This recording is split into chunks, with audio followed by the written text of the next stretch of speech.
Hi, welcome. Thank you for everyone. Thank you everyone for joining us here. We have 4 minutes after time, so I'm going to say let's get cracking.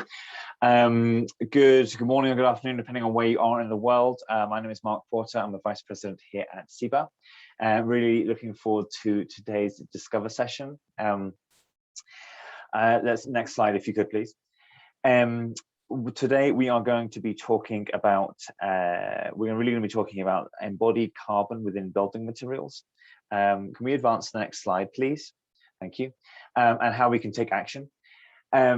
So primary objectives really are twofold today. We want to help everyone develop a shared understanding of kind of the what and the why of embodied carbon and why this matters. And then to take one step towards action and impact, we want to help everyone really discover the key points of a business case for including embodied carbon in building materials and kind of a building services and asset procurement via lease or construction. Next slide, please. So then how are we going to achieve that? Well, I'll walk through some, welcome us here, walk through some opening remarks. Tiffany, my colleague, will then lead us through a piece to learn kind of what is embodied carbon and why this matters. And then we'll really kind of double down into the business case point, and we're going to use a tool to help kind of crowdsource a little bit of this and hopefully a little bit of fun exercise. And then we'll kind of close and wrap up with some next steps. Next slide, please. Thank you.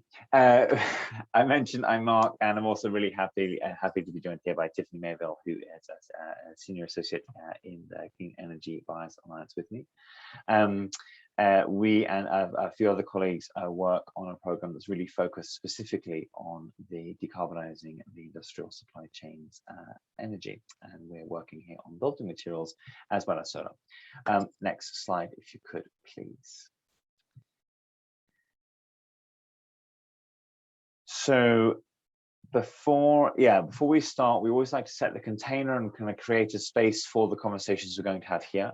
So where possible, be present if you can. That's good. We can't see anyone right now, and so I'm going to trust that everyone is still with us. One of the really important kind of ground rules that we have here is around confidentiality. So we want everyone to be able to kind of, type in or say what they are thinking and feeling without kind of any level of recrimination or anything coming back to them. So we adopt a modified Chatham House rules, which is that you can say who was here, you can say what was said or written, but you cannot say who said what or who wrote something. Without their permission. So nobody can tweet that Mark said something or other without asking me first. You can say I was here, and you can say that I said what I said, but not associate the two. As you're thinking about, as we're going through the process here, especially as we go through the mural exercise, please do kind of question assumptions, kind of yours and others. If you have any comments or questions, please try and put them in a chat if you have access to it, or via the mural board when we work through that. And then as we go through this, we ask or invite you to think from your own perspective, but then also the community perspective. How can we move the needle here on building materials and the embodied carbon therein, with a collaborative approach, collaborative hat on. And then also please follow the guidelines outlined in the antitrust. Next slide, please. And while that comes up, essentially, please don't share or discuss confidentially or sensitive kind of matters, especially vis-a-vis price, while we are at a CEBA event, at all the CEBA events. This one is no exception, and no one wants to get into any trouble. Next slide, please. I'd really want to thank our sponsors. They make these events happen. So Schneider Electric, Avangrid, Renewables, Edison Energy, and Marathon Capital. Thank you so much for your support in this event and others as we move forward here. It is vital to keep this community and the collaboration going. Next slide, please. I'd like to thank also, of course, I thank our CEBA members. This is a CEBA event. CEBA? I might be mispronouncing that. Don't quote me on that one. This is an institute event, and so as such, it's open to all. So thank you for everyone who's participated, to date and today, and then of course in the future events tomorrow and going forward, as we look to help create a cleaner energy for all. Next slide, please. So with that, I briefly outlined what the program where Tiffany and I are coming from, but I'm going to hand the mic to Tiffany right now to walk us through this and then why embodied carbon matters. Thank you, Tiffany. Mark. Okay, so first to start off, what is DISC-E? So DISC-E is the Decarbonizing Industrial Supply Chain Energy Initiative, also known as DISC-E, that lives under the REBA Institute, which is now Clean Energy Buyers Institute, or CEBA. Mark, CEBA, which is the public good side of the alliance, focused on solving the toughest market and policy barriers to achieve a carbon-free energy system. DISC-E uses the collective power of large consumers to accelerate the market for low-carbon industrial commodities that use carbon-free energy. And our current focus areas address the embodied carbon in solar PV and building materials. Before this session, we really are specifically talking about the embodied carbon in building materials. Next slide, please. So to start, what is embodied carbon? Essentially, it is all emissions except operational. It includes emissions from manufacturing, transportation, installation, maintenance, and disposal, which for building materials means the majority of the value chain emissions are embodied carbon. And as we see here in this slide, embodied carbon is indicated by the yellow-orange icons and includes extraction and manufacturing emissions, or cradle to gate, plus the end-of-life emissions. Scopes 1 and 2 are predominantly in the use phase of a building, specifically operations. Next slide. So the other emission sources shown in yellow, construction and maintenance, don't fit neatly into the traditional scope categories. So here I refer to embodied carbon as scope 3+, because not only do we need to account for upstream and downstream supply chain energy emissions, but construction and maintenance and repair as well, since they are significant sources for buildings. And accounting for all these emissions is huge, but so important. And decarbonizing at all these points along the supply chain can get very complex very fast. Next slide. And for now, we're focusing on these upfront emissions, which you can see in that red bracket, because it's a huge part of the emission story for building materials. And as our focus is on decarbonizing industrial supply chains, we really want to make sure that we're moving towards those large impacts that can come from reducing emissions from those upfront processes. Next slide. And why that piece is particularly important is because of the large problem that is building materials' main source of emissions. We know that building and construction industry accounts for 39% of global energy and process-related emissions, and that the manufacturing of building materials alone makes up more than 11% of those energy-related emissions. And then cement, just one sector of the large umbrella that is building materials, accounts for about 7% of total global emissions. So just building materials and just that upfront piece of embodied carbon is a big piece of this emissions puzzle, and it's expected to get worse. To keep up with growing populations, building stock is expected to double, and some predictions say it will increase at a rate of a New York built every month in the next decade. So yeah, large emissions challenge. And without accounting for and reducing embodied carbon, especially upfront emissions for those building materials, this expected growth is setting us up for failure. As we all know, the grid is decarbonizing, which is great, which means operational emissions will continue to decrease over the coming decades, as is shown in this graph here. You see in the light and dark blue that annual operational emissions for carbon emissions for a building are decreasing over time, even if the building is not high performing. And with CEBA's new commitment to achieving a 90% carbon-free grid by 2030, whew, amazing, we can expect those operational emissions to decline even more drastically. However, that's not the part we're concerned about. If you look at the orange bars, which is embodied carbon, it may not last the full 30-year life cycle of a building, but it's still a large chunk, which is a technical term, of total emissions.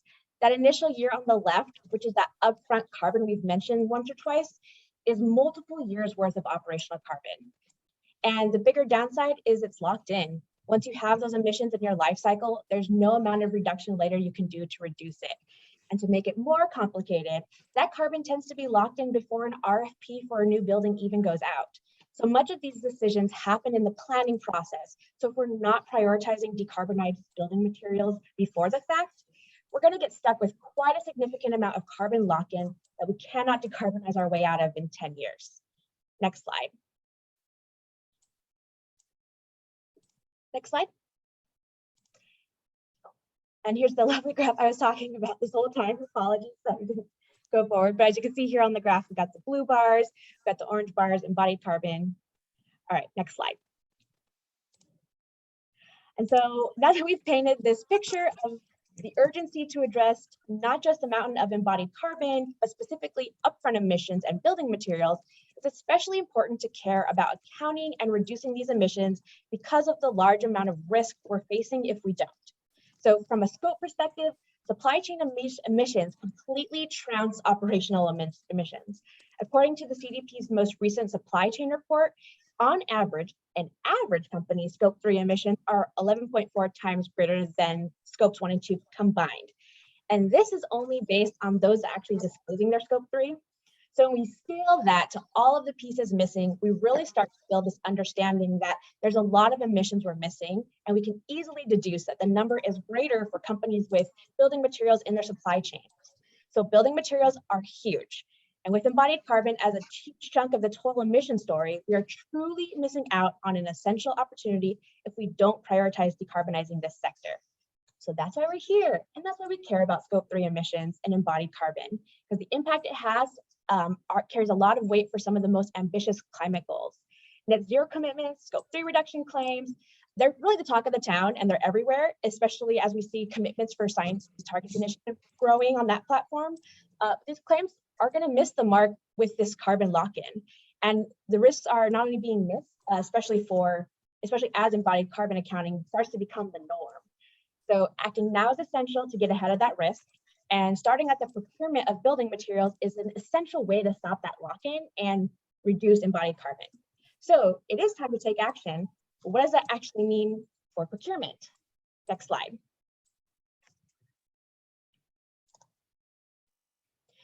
So we are working to understand embodied carbon and decarbonized building materials, but there's a lot of challenges and barriers to move forward. There's a plethora of issues. Here is some of the things that, there's a list of some of the things we've identified as current challenges. And it comes down to, it's a huge scope of emissions.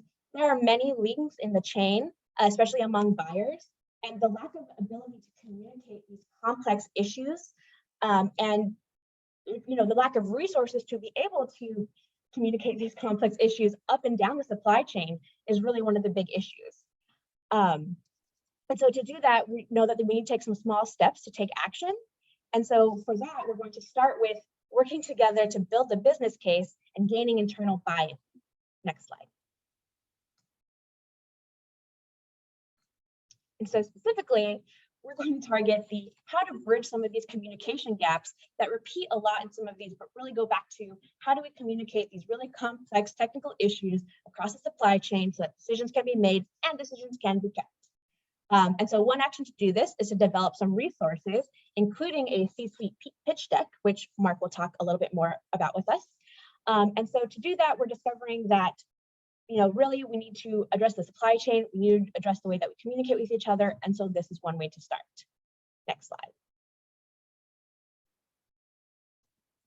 And so with that, we're going to now transition into a mural, which you all were warned about, so hopefully you're not too worried, and kind of have a sharing learning session, which Mark is going to lead to go through some of this.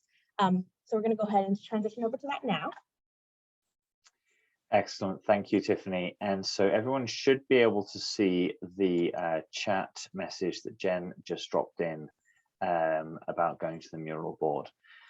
And so what I'll do is you listen to me chat. We should also open up our browsers and be looking at the mural window.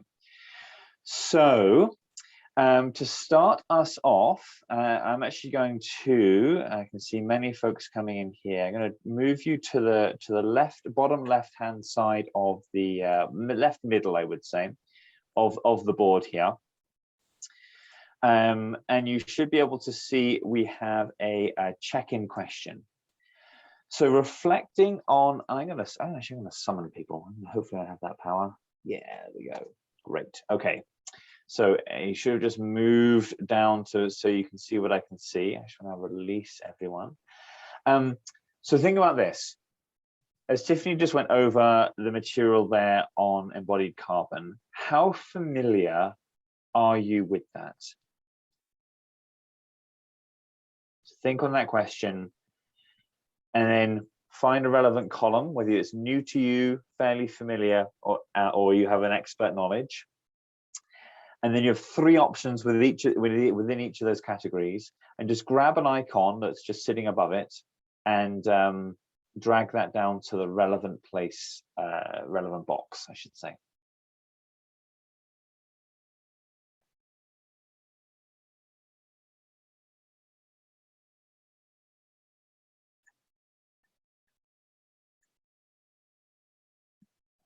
Excellent.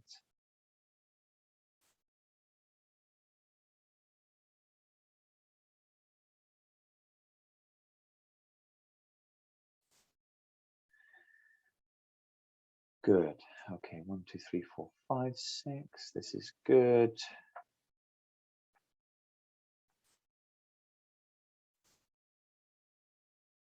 See a few more coming through. Thank you.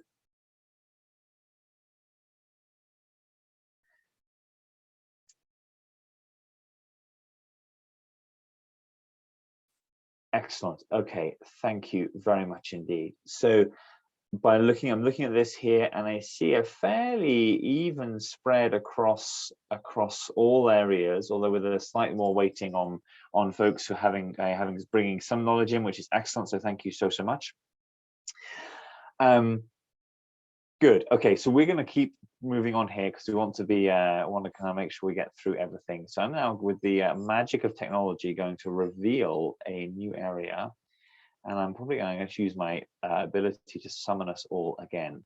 So what we are doing here is we're about to do a bit of crowdsourcing, okay? So you can see each of the boxes over there. I'm just going to move something over here and lock that out. There we go. You can see, so the question of the day here is, and I invite you to take 30 seconds to think about the key parts of a business case, or of the business case to include embodied carbon considerations for building materials in procurement. What do you need to include within that business case to be able to have embodied carbon as part of the procurement process? So think on that for just 30 seconds or so.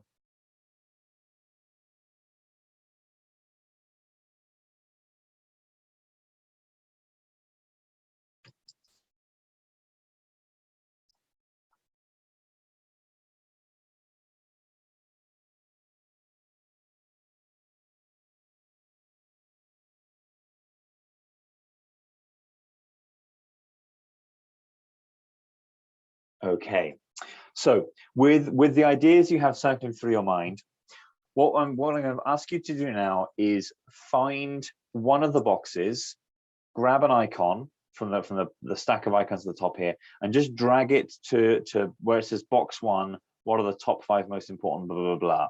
So top left of each box. So I want you to claim one of these boxes, one of these grids, by grabbing an icon and dragging it down. And there should not be 2 icons on any one area, because I want everyone to have their own little box. You can see, as example, I've already claimed the top left box as to illustrate it with my light bulb here down by number 1.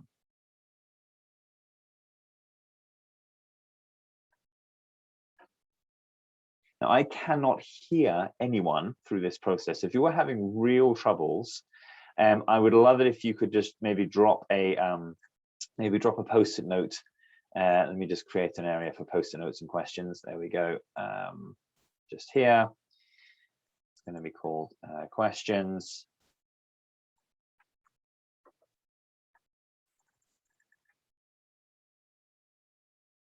If you have any questions or concerns, just drop a Postit Note in that box there, and I can see that, and we can kind of communicate like it's 1985, just by mail, just by post.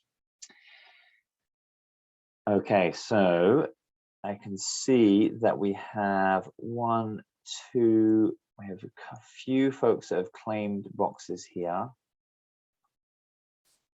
Anyone else? Anyone else? No one's way down the bottom. It's possible I went a bit crazy when I set this up with a number of people we thought might turn up.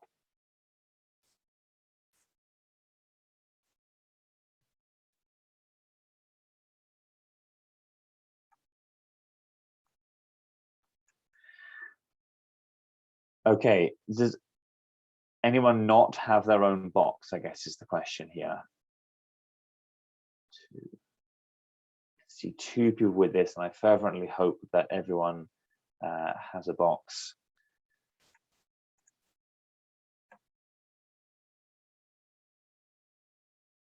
Okay, so let's keep us moving here.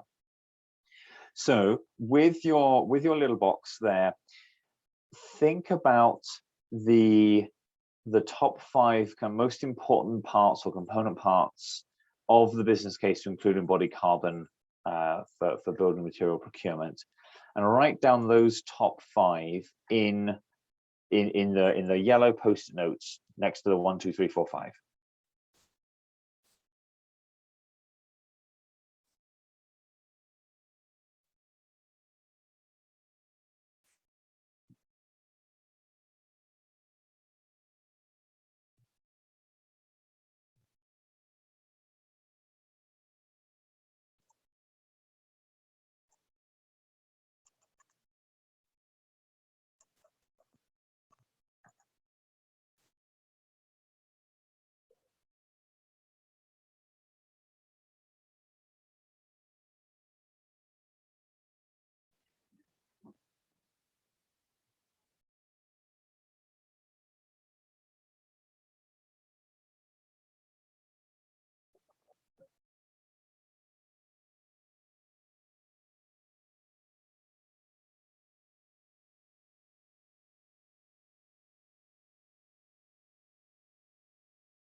So thank you. I can see a few more folks here. We are working our way through the top 5, putting down a yellow Post-it notes, our top 5 most important parts of the business case.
Okay, I'll move over in a few moments just to finish up their fifth and final point. Thank you.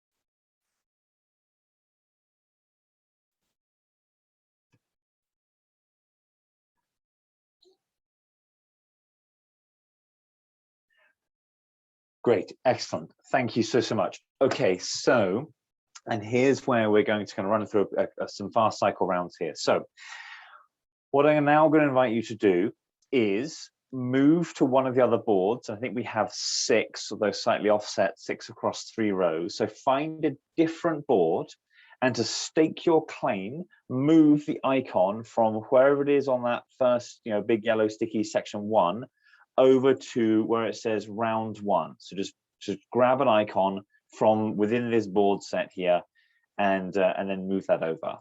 Hopefully that's clear.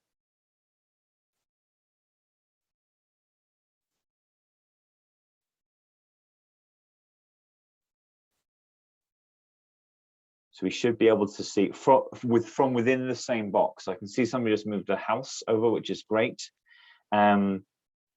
Yeah, keep it moving. So basically all the icons should move over to round 1 and then stay in that box, and that'll be your box for this round. I promise you we'll get there. It'll be okay.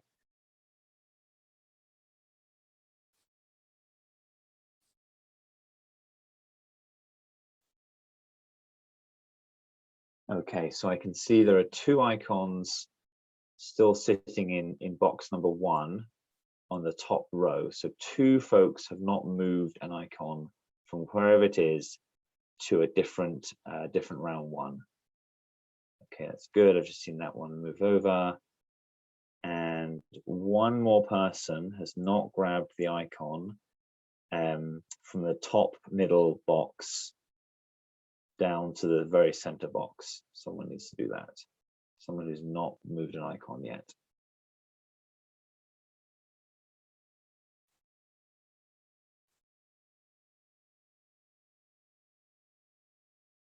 Okay, perfect. We are in business. Okay, cool. So everyone now has their new box, completely at random. Next step here is to look through each of those 5 and rank them based on how important you think each term should be. So look at those 5 there, and for the term, or sorry, for the point in the business case that you think is the most important, put a number 1, type number 1 in the blue little post-it note beneath round 1. It's the most important.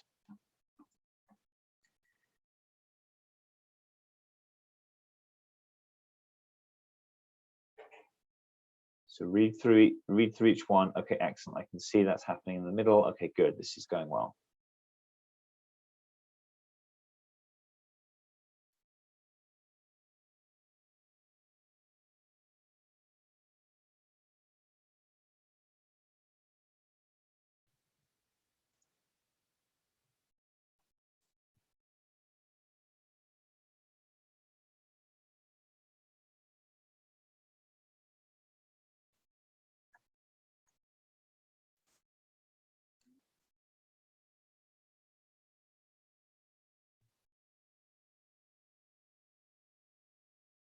Okay, I'll just wait for everyone to finish this up. This is great.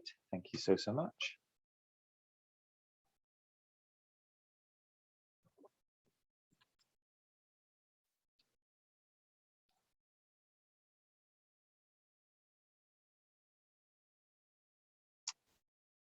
Excellent. So my screen shows that everyone has gone through. Okay, so now in slight quick fire iteration, the little icon that you had on round 1, go somewhere else. Just drag it somewhere else to a different round 2, another board. So not the one you first wrote, and clearly don't keep it in the way you are, but I want you to move boards, and this icon is how you indicate where you are, where you're going, basically.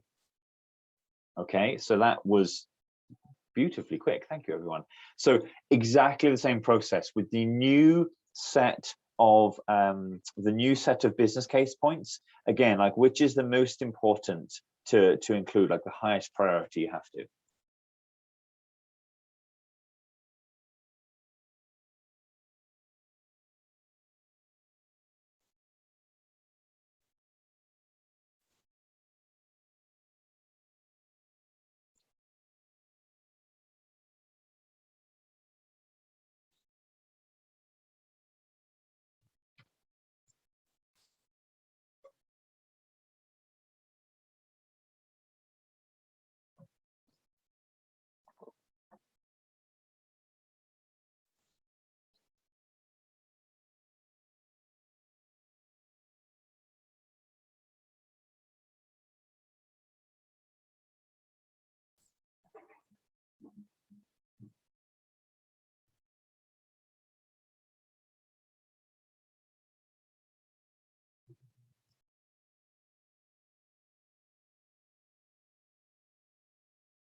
Okay, everyone's in as well. Lovely, thank you. So for the third and final time, you know what we're going to do here: icon, new place, new board, and then new kind of a third and final review process. So move your icon to a new place to kind of stake your claim to a new area, and then move through. So I see one person. We need one movement of a. There's a little light bulb still sitting in round 2.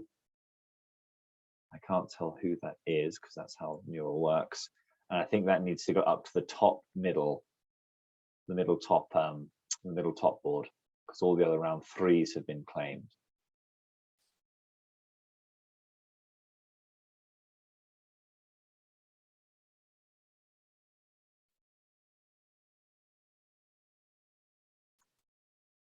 And then rerun the exercise again. Read through the 5 most important points in your new board. Think about them with what will be the order of priority, the most level of importance for you.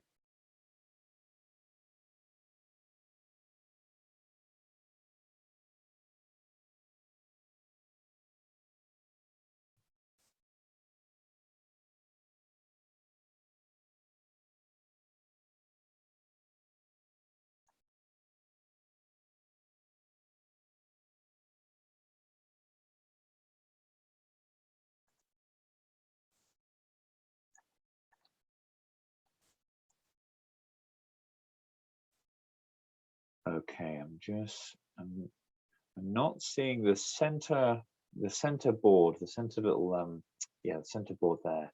The icon was moved, but I don't see any action on there. Okay, perfect. That's coming through now. Thank you. Just hold for a moment.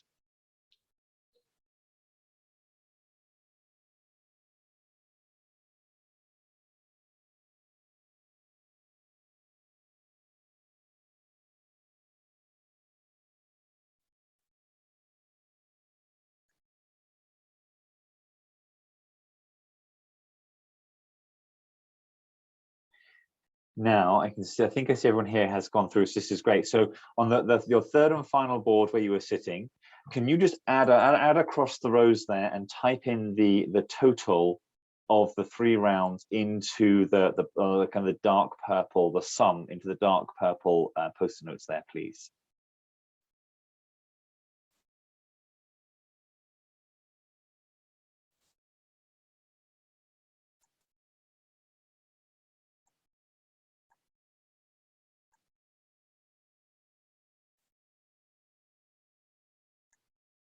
Excellent, thank you.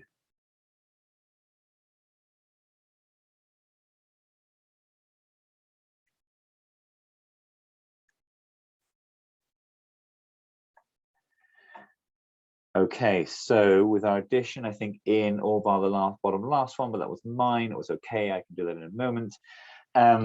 Okay, so what I've now unveiled to the right-hand side is, well, basically the score systems. Thank you for filling that in, whoever's doing it. I've also just duplicated each of the Post-it notes, and let's make things real simple here. I'm going to color the duplicates in red. And if anyone on the REBA team, CEBA team has 5 seconds and can do the same thing, that would be great. So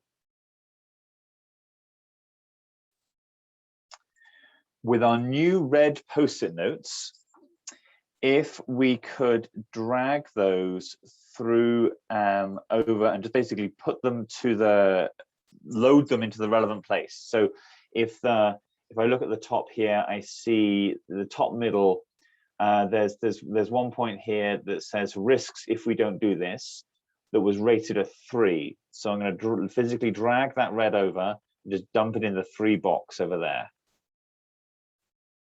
Oh, why is that not showing? And I've lost it. Oh well, this is going to go well. Okay, it's come back. Good.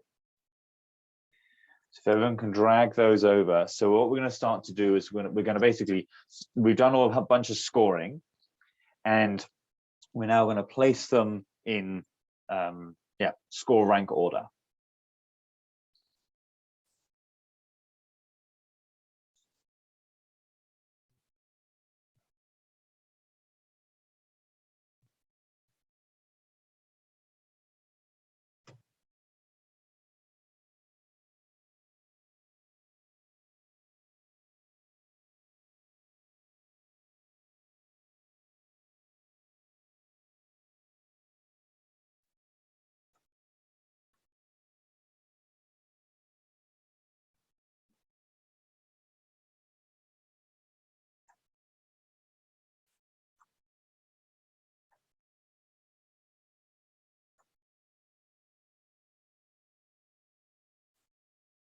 Excellent. So everything's being dragged over. Thank you so much.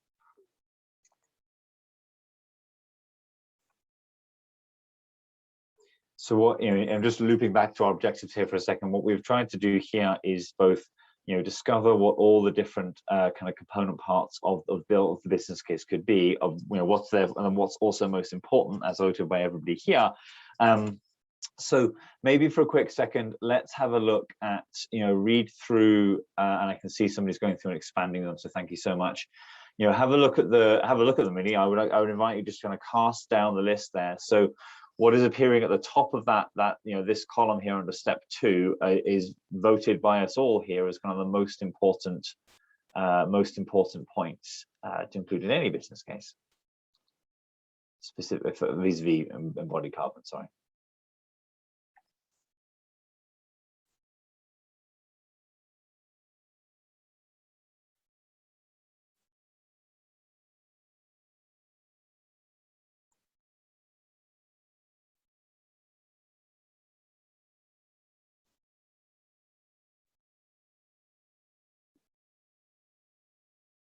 What have we got there?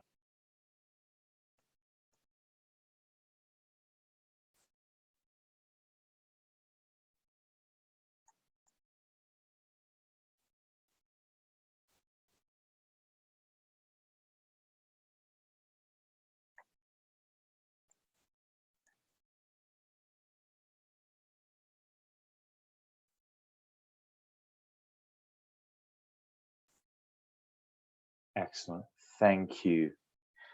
So I'm actually going to say now, as we are roaring here towards time, and without the ability to have a conversation among all of us, my next thought of having a question about what trends do we see is going to be a little bit difficult. So I'm going to say this, as we are about to punch into time, I'm going to say to everyone, thank you so much. We fervently hope here that through this you've been able to kind of think about, you've been given some space, or be able to kind of carve out some space to think about how you can bring embodied carbon kind of considerations into your procurement and what that might take, that case. What other people think about this also, and then also what is kind of collectively more important to think and have our focus on, and then also to focus conversations on as we are socializing these things. For us, just reflecting here for us, and one of the things that we think is going to happen, especially through all the net zero conversations, of course, nobody has a really refined or defined definition of what that looks. We are expecting that embodied carbon will come into that. You know, the statistics that Tiffany was talking about earlier are pretty serious, and you know, all hats off here. My own opinion is that I think when we really get a handle on this data, we will see that it's a whole lot bigger than we think it is right now. And so trying to help us all get one step ahead of that, dance is really what the objective, you know, one of the things we're really trying to do here today. If we need to procure a new building and have that moved ahead for us, and we need to include embodied carbon within that, if we need to do that tomorrow, we need to have these policy changes yesterday. And so we're just trying to help everyone here get kind of one step ahead of the game, ahead of the wave. I would say, I'll invite you to join an equivalent sort of session we are running at 2 o'clock Eastern today. That is focused on the embodied carbon within solar PV equipment. We'll be using Mural again. We'll be kind of giving people time to think around kind of what it looks like there. And so, you know, if you're interested in embodied carbon as a concept, definitely come along to that one. You know, they're definitely designed to work together between this and the solar one in terms of thinking and ethos. Please also reach out to any of us. Tiffany's email, let me just call your attention to our little closing slide here. Tiffany's email you have there now on your screen. You can also reach out to any of us at CEBA, and we will bring you into the work going forward. As we are 1 minute over, I'm going to beg for your thanks and look forward to seeing you at future workshops, specifically on embodied carbon in building materials, and then also future events here at Full Forum. Looking forward to seeing and speaking to everyone. Thank you very much for your time here today.